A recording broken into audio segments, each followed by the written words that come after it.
can you guys tell me what USARK is and why it's important to support them? We're both wearing the t-shirt, so I know we know, but I love to get this out there in every interview. Yes. So I'm just going to go check the kids. I'll do the quick USARK thing, but I actually want to focus on USARK Florida this time because I don't think enough people really get it. USARK is the United States Association of Reptile Keepers. It's the only it's the only organization in North America, lobbying organization. Oh, there goes the lights. Yeah, all on VivTech timers, by the way. Same, yeah, there went my fans. Ryan, focus. Sorry. Anyway, United States Association of Reptile Keepers. It's the only lobbying group that fights for the rights of reptile keepers on the national and state level. They're basically, think like the NRA for gun keepers. They're our guarding organization for the right to keep reptiles in captivity. And that's for the ethical keeping of reptiles. It is not for every douche to keep some crappy non-kept animal in a little box and confined. It is for the responsible keepers, the people working to keep healthy animals and the longevity of animals in captivity, and be able to interact with them in positive ways. And it's all about responsible keeping. So that is what USARK is, and everyone should be members. If you're not, you should be. And if you're not, then nope. I would say lots of bad things, but my PR representative is within hitting range, and I'm gonna not say anything. I know, and she doesn't hit me. I just say that a lot, and it makes her really frustrated, but she really doesn't. But no, you're little and scrappy, and I think people believe it. That's why it's fun for me.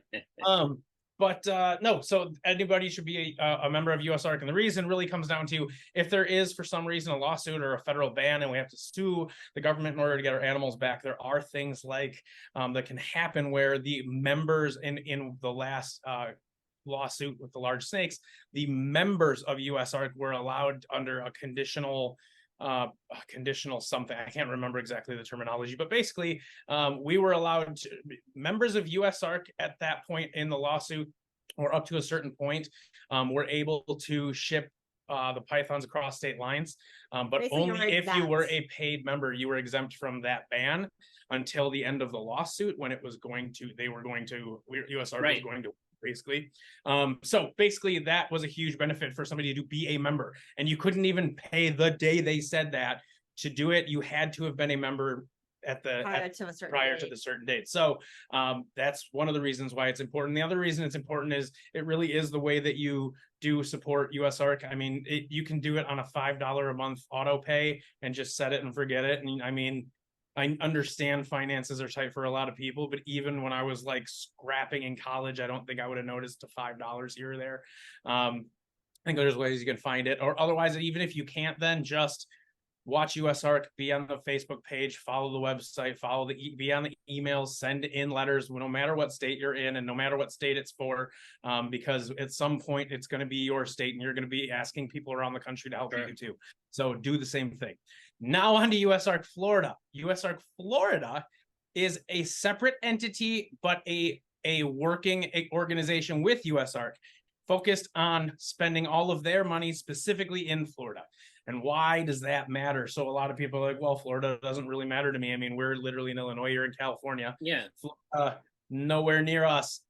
However, what I don't think people realize, up until recently, 99% of the tegus born in the country came out of Florida. The amount of tegus we have available today is going to continue to significantly drop. And I promise you guys, in 10 years, tegus are not going to be as common as they are right now, because we lost Florida to breed them in, and there's not a lot of other places that can handle large tegu scale breeding. Yeah. Same thing with iguanas. Iguanas were mass imported. Now they can't be bred in the state they're bred in the most. And again, all of the color morphs and things that you're seeing with iguanas, those are going to be gone. Captive breeding is pretty much going to be down to very few. And actually what's screwed up about that is wild importing will be more likely. Because you won't be able to get them captive bred out of Florida. You will have to wild import them out of, and they're going to be out of people's price range completely, because they will be only captive bred. So the supply and demand is going to be, the captive bred ones will be crazy expensive, and the wild caught ones will just be cheap garbage like they always were, because they're not the easiest to breed. So there's going to be stuff like that happens. But the other thing too is Florida has up until recently. Now they're down to one but there's only two now. There were three large wholesalers throughout the United States. 2 of them were in Florida, 1 was in Ohio. Mhm. Now 1 of them's in Florida and 1's in Ohio. But still, even without those major wholesalers, the biggest import hubs into the US are LAX, LaGuardia, and Miami. Mhm. So if Miami can't bring in animals to bring to the rest of the country, and we lose one of our big major ports of entry, especially for South America, there's a lot of stuff that's going to change. Prices of things, the availability of things are going to change. There's an enormous amount of animals that come through Florida and have to come through Florida to get to us and the rest of the country. And Florida is a massive bed for got turtle breeders. There are more turtle and tortoise and chelonian breeders in Florida probably than the rest of the country combined, outside of a couple like Texas and California maybe. But I know people in Florida that have 500 ponds on acres of all endangered turtles. And you're looking at all the lobsters, all the big tortoise guys are down there. I mean, it's a perfect place for breeding a lot of those species outside. Well, it's the closest you get to the natural islands. Yeah, so there's a lot of our hobby that is born in and comes from and stems from and has to pass through and is at one point in time touching Florida in a way where if Florida was no longer part of that equation, that entire system would break down or substantially cripple. I mean, if you think about it, that like I said, probably I didn't realize all that. I mean, most people don't. That, so thank you. You know, I'm It's glad you said like that. playing, I didn't mean to cut you off, but no, but that's seriously, that's everybody is like, this is not my problem. The same thing happened in New York when there was a lobby wanted to ban the shipping of animals inside New York. No, not shipping in New York, through New York. It couldn't in the state of New York. It could not. An animal could not be in a box. Period. Yeah. Like it couldn't land there and then leave to go somewhere else. It couldn't come into New York.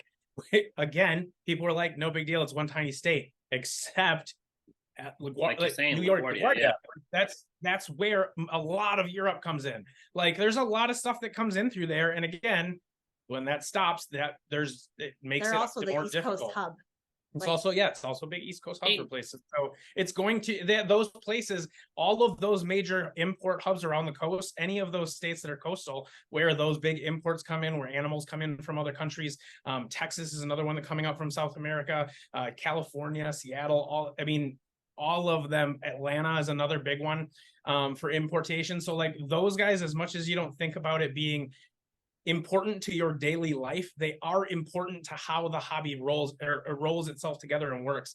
And I think the reason that I end up being the one pointing a lot of this out is my perception of the industry is incredibly vast compared to even some of the most seasoned people out there, because I've been part of the industrial corporate world, part of reptiles. I've seen the veterinary side with Erica. I've seen the zoological side with Erica, and where I've been through, I've seen rescues, I've seen breeding facilities, I've seen importation facilities. I've been a part of, know people in or have been close to almost every academia. I've been part of a lot of different avenues for seeing reptiles. So I see the forest through the trees at a level that most people can't ever see it. And I don't blame anyone for that or say anything. It's not a negative comment. It's just no one's given that many points of view as I've kind of been blessed to have. And that's where we have to understand that. And that's something I pushed even with USARK Florida. And I've got to be more clear with them. I've mentioned it in conversations with them, but I've got to really push and find some time. Is I'd really like to get more numbers from some of the breeders in Florida and the major distributors of how many animals are going to other states, what percentage of each of their animals, how many millions, hundreds of thousands of species of animals in different species come in through Florida that end up in the Petcos and PetSmarts around the country, mom and pop pet stores, breeders. I mean, tons of places, even your wholesalers, even when you go to shows, those guys that have import animals that are expensive or that are not just your, cheap $10 toques, but, $8,000 sailfin dragons and things like that, really, really high end, really rare things. They're still coming in through those same importers in the same avenues. So there's not some special difference. The same guy that's selling $10 toques is selling $1,000 sailfins. And those guys are, a lot of them in Florida. Right. So yeah, that's where you even in California may end up getting the chance to get one of those, maybe because it came into Snakes at Sunset or Strictly in Florida. And that's the hub that got that import that came with those cool animals. And that was the quota for the US so they didn't come into California or Texas or LaGuardia. Okay, take a breath. Take a breath. That's great. No, listen, in talking about perspective, I've for better or for worse, have seen connections to the sort of the other side of it, the animal rights groups, the humane societies, the PETAs, and in a lot of ways, there's a lot of good intentions there, of course, obviously, in the sense of shutting down pet ownership. I think they're crazy. What I wanted to say about that, though, was they are dedicated, and like them or hate them, these people are very, very, very committed to research, to understanding what it is they're up against. If we don't know how many reptiles are in people's homes, you might actually, but you know Really who does? The Humane Society of the United States, right? PETA, they know how many snakes are in people's homes. They know how many are getting imported in these loss statistics, because they have to lie about them as well. And it's no surprise that they target Florida and that they target states like New York, where these hubs are. But that's great. So we can join up. So we could be a member of USARK. Can we be a member of USARK Florida too, or is that just a different situation? Absolutely. We and VivTech are members of both. Yep. So, does USARK Florida have T-shirts? I believe. Yeah, but you have to buy them. Yeah, it's a separate. It's not the same membership. It's a totally different membership setup. But you can get T-shirts from them. But no, and I'm pretty sure if they do, I'm pretty sure Daniel sends it out way faster than Phil used to. Although Vanessa's now on T-shirts, so you probably get it way faster. Oh, like she is in the same month, let alone the same decade. Stop. Sorry, Phil. No, man, this took quite a while to get. People were coming to me like, Ryan, where's my T-shirt? I'm like, can you not USR, Phil? big fan. Yeah, but that's the other thing is I do have Phil's number, so I'm like, well, I'm not going to, but I'll give him. I'll let you know. I'll let him know. Just text him. Happy. The poor man crap.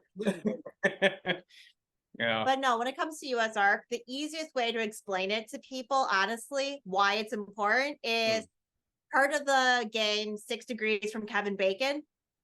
Same thing with reptiles. It's 6 degrees from Florida. You can trace any species from where you got it back to Florida. Any species, it will go back to Florida in some way within 6 degrees. How about leopard geckos? Ron Tremper lives in Florida, one of the biggest leopard geckos and guys in leopard geckos, period. Like, again, no, I'm not questioning that. That's everyone you see. If you're on Facebook or YouTube checking out reptile stuff, you know someone in Florida. You see people doing things at very big levels in Florida. Yeah, absolutely. I get it. Mm-hmm. Thank you for that. That was great. And just as another, just one last thing. I know this is actually important. There is, just like when the Roe versus Wade thing happened, there was a bunch of states that had trigger laws that immediately snapped that back.